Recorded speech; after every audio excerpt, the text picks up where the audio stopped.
Operation దివ్య reverse ఆపరేషన్‌లో దివ్య ఏమన్నా గట్టెక్కబోతుందా ఈ వారం?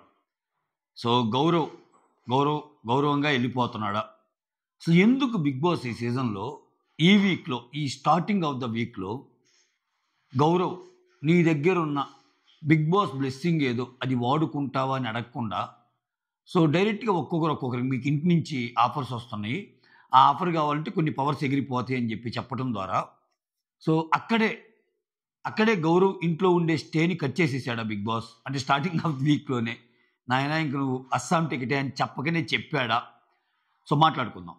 సో, ఎలిమినేషన్ అనాలిసిస్ మాట్లాడుకుందాం. ఓటింగ్‌లో టాప్ ఎవరో మాట్లాడుకుందాం. దానికంటే ముందు మనం ఒక విషయం మర్చిపోతున్నాం కంఫర్టబుల్‌గా. ఏంటంటే అంటే మీకు చాలా మందికి గుర్తుంటదేమో. ఈ స్టార్టింగ్ ఆఫ్ ది వీక్‌లో ఒక 10 మంది నామినేషన్‌లోకొచ్చాక నెక్స్ట్ డేనే ఏమంటా అంటే ఆ రాజు రాణి టాస్క్ పెడతా. సో, ఈ టీము మాక్సిమం రాజు రాణిల్లో ఉండే వాళ్ళలో ఒకరికి ఇమ్యూనిటీ వచ్చే ఛాన్స్ ఉంటది అన్నట్టు అంటాడు. ఏది ఈ వారం. సో, మీరు హౌస్‌మేట్స్ యొక్క మాటలు కూడా చూస్తే దివ్య, నిఖిత గాని వీళ్ళందరూ ఆ గేమ్ ఆడేటప్పుడు సో, కెప్టెన్ అవ్వాలని నాకుందంటే నా బాధ కెప్టెన్ కాదు. కెప్టెన్ అయితే వచ్చేది నెక్స్ట్ వీకు. ఈ వారం సేవ్ అవ్వాలంటే, ఈ వారం నామినేషన్‌లో సేవ్ అవ్వాలంటే నేను బాగా ఆడి ఇమ్యూనిటీ తెచ్చుకొని మళ్ళా ఆ రాజుల గ్రూప్‌లోకి వెళ్తేనే కదా అన్నట్టు అంటది.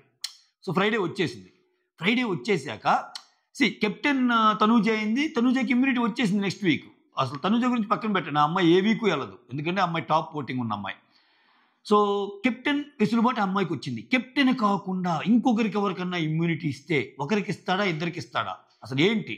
ఆయన కథ ఏంటి? ఆయన ఏమనుకుంటున్నాడు? ఓవరాల్‌గా ఇది అయిపోయాక బుస్సుమని లేపేస్తాడా? ఏమి లేదురా నాయన వారం మొత్తం చూసాం. చివరికి ఆ ఇమ్యూనిటీ అన్న ఎవరికి ఇచ్చావురా నాయన అని మనం నెత్తి మీద చేతులు వేసే విధంగా ఉంటదా? ఈ రోజు ఎండ్‌కి ఒక క్లారిటీ ఏమన్నా ఇస్తాడా? అట్‌లీస్ట్ ఆ ఉన్న రాజు రాణుల్లో రీతు చివరికి మిగిలిన రీతు, తనూజ అండ్ నిఖిల్‌లో కొంచెం న్యాయంగా చూసుకుంటే వాళ్ళ ముగ్గురులో ఇదొక అనాలిసిస్ అనమాట ఓటింగ్ కంటే ముందు.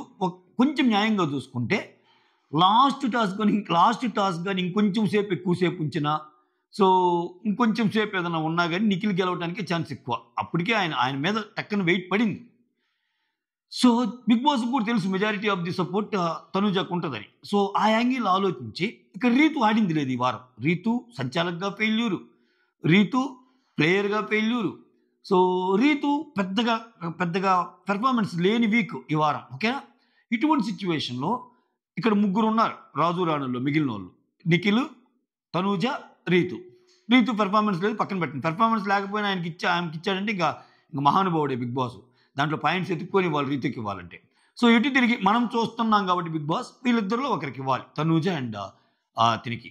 తనూజ ఎలాగో కెప్టెన్. ఆ ఇమ్యూనిటీ పవర్ ఏదో నిఖిల్‌కి ఇస్తే ఆ లాస్ట్ పొజిషన్ నుంచి గట్టెక్కుతాడేమో. అసలు నిఖిల్ పొజిషన్ ఏంటి? లాస్ట్ ఉన్నాడా? లాస్ట్ బట్ వన్ ఉన్నాడా? అనేది మాట్లాడదాం. సో, నిఖిల్ సేవ్ అయిపోతే ఓకే. నిఖిల్ సేవ్ అయిపోతే లాస్ట్ 2 ఆప్షన్స్ మారిపోతాయి. లాస్ట్ 2 ఆప్షన్స్ భయంకరంగా మారిపోతాయి. అక్కడే ట్విస్ట్ ఉంటది. ఇక్కడ తనూజ చేతిలో పవర్ ఉంది. సో, ఈ సమీకరణాలన్నిటిని క్రోడీకరిస్తూ మనం ఈ వీడియోని స్టార్ట్ చేద్దాం. సో, స్టార్ట్ చేసే ముందు మనకేం ముందు చెప్పటం అలవాటు. సో, ఒక్కసారి లైక్ కొట్టి సబ్స్క్రైబ్ చేసుకోండి. ఓకేనా? Right. Tanuja on the top first ప్లేస్‌లో ఆమె ఉంది. ఇంకా అగ్రస్థానం, అగ్రతాంబూలం ఆమె. ఇంకా అంత త్వరగా అంటే బయట చాలా న్యూస్‌లు వస్తున్నాయి. ఇంకా నిజంగా చాలా బాధేసింది. ఈరోజు నిజంగా అసలు కళ్యాణ్ ఏడుస్తుంటే అదొక ఎమోషనల్ జర్నీ నిజంగా. ఎందుకంటే అతను ఎందుకు పేరెంట్స్‌కి దూరంగా ఉంటున్నాడు కొంచెమో గొప్పో అర్థం కాని వాళ్ళందరికీ అర్థమయ్యేంత ఎపిసోడ్. ఇమ్మాన్యుల్ బాధ అర్థమైన ఎపిసోడ్. తనూజ బాధ అర్థమైన ఎపిసోడ్. అందరూ ఉన్న తనూజది కంటే ఇమ్మాన్యుల్‌ది, కళ్యాణ్‌ది బాగా ఎక్కువ ఎమోషనల్ అనిపించిన ఎపిసోడ్ అనమాట. సో, ఆ ఎమోషనల్ చివరిదాకా ఉంటదా? మళ్ళా గేమ్ బ్యాక్ రారా? అంటే ఈ మధ్య చాలామంది నాకు ఈరోజు మెసేజ్ చేశారు. లేదండి ఈ ఎమోషనల్ అలా ఒక తీరం దాటేస్తది. దీనివల్లనే ఇంక తనూజని దాటి వెళ్ళిపోతాడు కళ్యాణ్ అనుకునే వాళ్ళందరికీ మీ థాట్ ప్రాసెస్ మీకుండొచ్చు. నేనైతే మాత్రం సో, అది కొన్ని రోజులు ఉంటదేమో గానీ మళ్ళా తనూజ వచ్చేస్తది. అసలు అంటే అది కష్టమైన ప్రక్రియ అని చెప్తున్నా. తనూజ ఓటింగ్ ఆ రేంజ్‌లో ఉందబ్బా! మీకు అర్థం కావాల్సింది ఏందంటే డిఫరెన్స్ తక్కువ కాదు. చాలా ఉంది. అంత ఈజీగా ఎళ్ళే పొజిషన్ లేదు. తనూజని దాటి ఎళ్ళే పొజిషన్ లేదు. ఓకేనా? So, Tanuja first place, Kalyan second place, Suman Shetty third place. Suman శెట్టికి ఒక సాలిడ్ ఓట్ బ్యాంక్ ఉంది. ఆ ఓట్ బ్యాంక్ ఎలా అంటే ఆయన టాప్‌లో విన్నరు, రన్నర్ కాకపోవచ్చు గానీ ఎలిమినేషన్‌లో నుంచి ఈజీగా బయటపడేసే అంత టాప్ 5కి దగ్గరగా ఉండే అంత. ఇది ఈయన ఓటింగ్ ప్రాముఖ్యత. ఫస్ట్ వీక్లో అనుకున్న స్వామి నేను ఏదైనా 1 వీక్ అయింది అమ్మ 2.5 lakhs అకౌంట్లో పడ్డాయని సరదాగా మాట్లాడేవాడిని. సరదా రీచ్ చేశాడు ఈ మనిషి. ఇన్ని వారాలు అయింది, ఇంకా టాప్ 5కి దగ్గరలో ఉంది. ఇంకా 3-4 వారాలు అయితే ఆయన కింద చాలామంది ఉన్నారు ఓట్ బ్యాంక్ తక్కువ ఉండేవాళ్ళు. So Suman guarantee maximum place cover కావచ్చు. సుమన్ తర్వాత ఇంట్రెస్టింగ్లీ భరణి గారు ఉన్నారు. చాలామంది భరణి గారు వెళ్ళిపోతారు అనుకుంటున్నారు, కానీ భరణి గారు వెళ్ళరు. భరణి గారి మీద ఒక సింపతి అనేది క్రియేట్ అయిపోయింది. ఒక ఓట్ బ్యాంక్ అనేది పడుతుంది. మీరు నార్మల్గా అబ్జర్వ్ చేసిన సోషల్ మీడియాలో కానీ ఎక్కడైనా భరణి గారికి కొంచెం ఫ్యామిలీ ఓట్లు అంటే అరే పాప ఇతను దెబ్బతిన్నారా, ఇతని గేమ్ ఇతనే పోగొట్టుకున్నాడు అనే ఒక సింపతి అనేది ఆయన మీద ఉంది. సో అది వర్కౌట్ అవుతుంది ఖచ్చితంగా.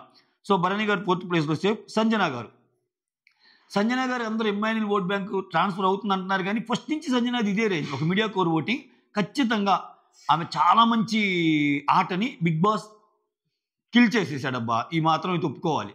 సో ఆమె బాగా ఆడుతున్నామని తీసుకెళ్ళి ఒక ఫేక్ ఎలిమినేషన్ చెప్పి త్యాగాల పేరుతోటి నువ్వు వాళ్ళకి అది కావాలి ఇది కావాలని చెప్పి టాస్కుల పేరుతోటి మళ్ళీ ఆమె శారీలన్నీ తీసుకెళ్తే ఎంత కొంచెం డౌన్ చేశాడు. అప్పటికి కూడా అన్ని చేసినా నవ్వుతాడు. ఇది చూసావయ్యమ్మా వేరే లెవెల్ అబ్బా.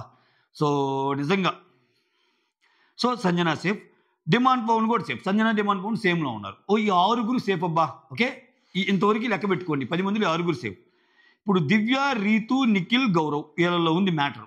ఓకే, దివ్య కింద రీతు ఉంది, రీతు కింద నిఖిల్ ఉన్నాడు, నిఖిల్ కింద గౌరవ్ ఉంది. రీతు చాలా టాప్ 5లో ఉంది, దగ్గరగా ఉంది అన్ని ఉత్తమాటలు. రీతు ఫ్యాన్స్ కావాలంటే ఇంక లాస్ట్ 2 అవర్స్లో ఓట్లు వేసుకోండి, అంత సీన్ అక్కడ కనపట్టంలో. రీతు చాలా తక్కువ ఓటింగ్ ఉంది.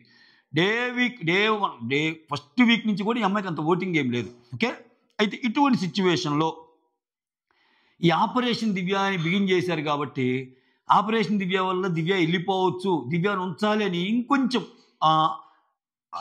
ఆపరేషన్ అంటే మైనస్ ఆఫ్ మైనస్ ప్లస్ అయ్యి చూడు. ఓకే, అలా అమ్మాయికి ప్లస్ అయ్యి కొంతమంది ఐడియల్గా ఉండేవాళ్ళు కూడా ఓమ్మో నిజంగా అమ్మాయి వెళ్ళిపోద్దేమో, ఈసారి తనుజ ఫ్యాన్స్ అంతా అమ్మాయి ఓడియడానికి ట్రై చేస్తున్నారేమో అని ఆ ఫస్ట్ 2-3 డేస్లో బాగా ఓట్లు వేశారు. అది కవర్ అవుతా వచ్చింది. సో లాస్ట్ 4 అయినా సరే ఆ లాస్ట్ 4లో కూడా కొంచెం ఎక్కువ ఉంది అమ్మాయి. సో అయినా డేంజర్ జోన్ అని చెప్పక తప్పదు. ఎందుకంటే ఆ డెసిమల్స్ ఎప్పుడు ఎలా మారుతాయో మనకు తెలియదు. ఒక 1000 మంది అటోలు ఇటేస్తే చాలు, అది మనం చెప్పలేము.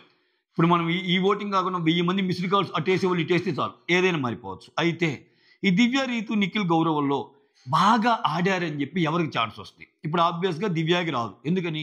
ఫస్ట్ 8 రాజుల దాంట్లో వేసినప్పుడు ఆ అమ్మాయి డిమోషన్ అయింది కమాండర్గా, ఆ ప్రమోషన్ కాల.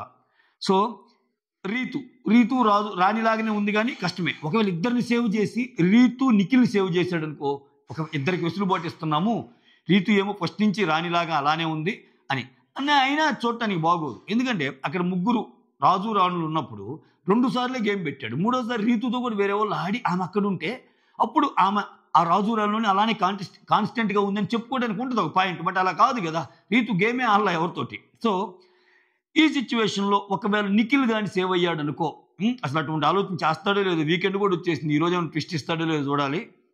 అప్పుడు నిఖిల్ కానీ పక్కనకి వెళ్ళిపోతే దివ్య, రీతు, గౌరవ్ ఉంటారు. అప్పుడు రీతు గౌరవ్ని పక్కన పెడితే రీతుకు ఆబ్వియస్గా వాడిద్ది. మోర్ ఓవర్ ఇప్పుడు ఎలాగో ఓట్లు చెప్తున్నాడు బిగ్ బాస్. ఇప్పుడు ఆ పవర్ ఏంటంటే ఎలిమినేషన్ బారి నుంచి సేవ్ చేసే పవర్. అంటే ఇద్దరు ఉన్నప్పుడు బిగ్ బాస్ ముందే చెప్పేస్తున్నాడు.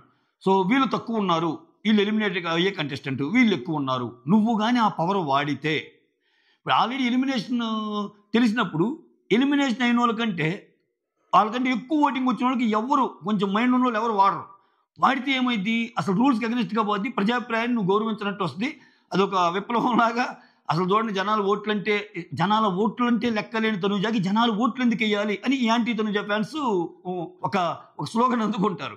సో అటువంటి సిచ్యువేషన్లో అమ్మాయి తెలివైన అమ్మాయి ఖచ్చితంగా ఇది చెప్పినప్పుడు ఈ రోజు కూడా ఇంకా అది మూలకెళ్ళిపోద్ది, అది షెడ్కి వెళ్ళిపోయేది ఆ పవర్. అంతేగాని దాన్ని ఏమి అంటే 2-3 సార్లు అలా చేయకుండా ఈసారి ఏమన్నా చెప్పకుండా వీళ్ళిద్దరిలో ఒకరిని చూజ్ చేసుకుంటే అది అనైతికమే అయింది ఖచ్చితంగా. ఎందుకంటే ఆ సిచ్యువేషన్లో తనూజ ఏదైతే డెసిషన్ తీసుకుంటుందో ఆ డెసిషన్కి తగ్గట్టు వాళ్ళకి ఓట్లు సేవ్ అయితే పర్లా, లేదనుకో అమ్మాయికి ఎగ్నెస్ట్ అయింది. ఓట్లు ఎక్స్ట్రా వచ్చినోడు వెళ్ళిపోయే ఛాన్స్ ఉంటుంది ఏదన్నా రాంగ్ డెసిషన్ అయితే. సో అట్లా చేస్తాడని నేను అనుకోవటంలా. సో ఏదైతే 2 సార్లు చెప్పాడో మళ్ళా కూడా అదే చేస్తాడు. సో ఇక్కడ రీతు, గౌరవ్ ఉన్నారమ్మా. ఏది నిఖిల్కి వస్తే, ఒకవేళ నిఖిల్కి రాకపోతే నిఖిల్, గౌరవ్ ఇద్దరు ఉంటారు. సార్ జనాలకి ఎవరు ఎక్కువ వస్తే వాళ్ళనే పంపించేద్దాం సార్ అంటే సింపుల్. ఇప్పుడు తనూజాకి కాంప్లెక్స్ సిచ్యువేషన్ ఎప్పుడే ఇద్దంటే లాస్ట్లో నిఖిల్ గౌరవ్ ఉంటే ఏం కాంప్లెక్స్ కాదు, ఆమెకి ఇద్దరు ఎవరు పోయినా ఒకటే. నిఖిల్ సేవ్ అయిపోయి రీతు గౌరవ్ ఉంటే కొంచెం అక్కడ ఆలోచిస్తుంది, రీతుకు మాట ఇచ్చా కదా అని. బిగ్ బాస్ ఎలాగో చెప్తాడు, యాక్చువల్గా అయితే గౌరవ్ నీకు తక్కువ వచ్చినాయి, రీతుకి ఎక్కువ వచ్చి అంటే అప్పుడు ఏం జరిగిందో చూడాలి. ఏంది ఎంత మన అనఫీషియల్ మాట్లాడుకుంటున్నాం, ఎలా కాకుండా అసలు గౌరవ్కే ఎక్కువ ఓట్లు పడి రీతుకే తక్కువ పడి అనుకో, అదొక సినారియో. అసలు ఇన్ని మాట్లాడుకుంటున్నాం ఆపరేషన్ సక్సెస్ అని, అట్లా కాకుండా దివ్యాకే తక్కువ వచ్చినాయి అనుకో, దివ్య కూడా వెళ్ళిపోయే ఛాన్స్ ఉంటుంది. చెప్పలేం. దివ్యాని పంపించి భరణి గారి ఛాన్సెస్ ఇంకొంచెం పెంచుతాడా టాప్ 5లోకి, రీతుని పంపించి డిమాండ్ పవన్ ఛాన్సెస్ ఇంకొంచెం పెంచుతాడా టాప్ 5లోకి అనేది చూడాలి. సో ఇది మ్యాటరు. మొత్తానికైతే ఎటు పక్క చూసుకున్నా, ఏ రకంగా చూసుకున్నా 360 డిగ్రీస్లో డేంజర్ జోన్లో ఉన్న ఒక కంటెస్టెంట్ చెప్పమంటే మాత్రం నేను గౌరవ్ పేరు చెప్తా. ఈ తెరకాసులు గిరకాసులు ఈ పవర్లు ఏమీ లేకుండా స్ట్రైట్గా ప్రాసెస్ వెళ్తే ఎలిమినేట్ అయ్యే కంటెస్టెంట్ గౌరవ్ అంతే. ఎందుకంటే పెర్ఫార్మెన్స్ పరంగా కూడా అంత లేదు. ఈ వీక్ స్టార్టింగ్లోనే ఆయన దగ్గర ఉన్న ఒక పవర్ని ఎత్తేసాడు. ఇప్పుడు ఆయన అడగవచ్చు సింపుల్గా, స్టార్టింగ్ ఆఫ్ ది వీక్లో గౌరవ్ నువ్వు ఈ వీక్ బిగ్ బాస్లో బ్లెస్సింగ్ ఏమైనా కావాలా అని అంటే ఏమైనా యూజ్ చేసుకునేవాడేమో. సో అట్లా అసలు తీసేసాడు ఆ పవర్ని. తీసేసాడు. ఇక నిఖిల్ బాగా ఆడాడు. నిఖిల్ బాగా ఆడి రాజుల దాకా వచ్చి చివరి దాకా ఆయన రాజుగా ఉండి ఆయన కొంచెం మెంటాలిటీ వైజ్ కూడా గౌరవ్ కంటే నిఖిల్ బాగుంది. సో అటువంటి సిచ్యువేషన్లో నిఖిల్ తీస్తారని నేను అనుకోవటంలా. సో చూద్దాం. ఇంకంతే. That's all. Thank you so much. Signing off మీ సురేంద్ర. మీకు అసలు ఎవరు ఎలిమినేట్ అవ్వచ్చు అనిపిస్తుందో కమెంట్ చేయండి. అంటే జస్ట్ అలా స్క్రోల్ చేస్తే కనపడాలి ఎవరి పేరు ఎక్కువ వస్తుందా అని. ఆ పేరుని కమెంట్ చేయండి. సైనింగ్ ఆఫ్ మీ సురేంద్ర.